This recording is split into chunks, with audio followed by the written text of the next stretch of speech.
And on this Monday, April 14th, 2025 edition of Newsmakers, a judge has ruled that an abortion in Idaho is not prohibited if pregnancy complications could cause a woman's death. Friday's ruling says an abortion is allowed even if death is neither imminent nor assured.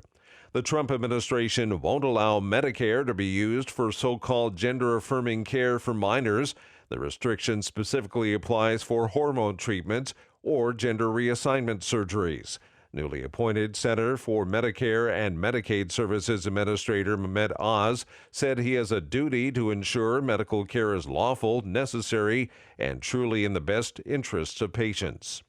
West Virginia lawmakers have passed a bill aimed at eliminating DEI policies across state government and education. The vote came late Saturday night. The bill targets DEI offices and programs, banning trainings, job preferences, or any required statements tied to those policies. It also restricts use of gender identity pronouns in public schools.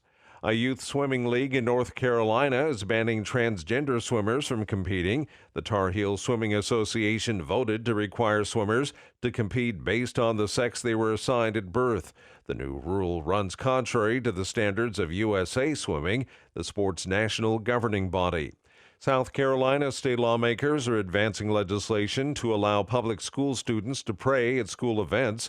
The bill says students can express religious beliefs at school events as long as the school itself does not endorse or promote any religious expression.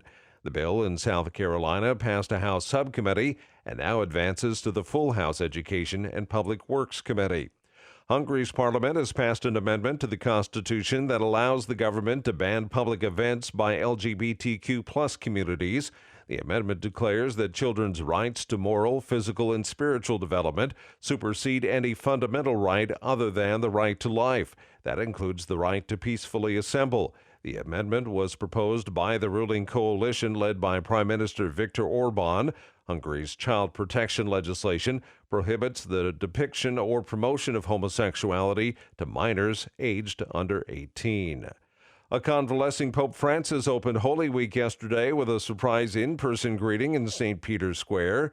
Colleen Berry reports. Pope Francis appeared here in St. Peter's Square to the 20,000 faithful gathered for Palm Sunday to mark the start of Holy Week. He was rolled in front of the altar in his wheelchair as he appeared last week before a similar crowd. He briefly spoke into a microphone, wishing everyone a good Palm Sunday and a good Holy Week.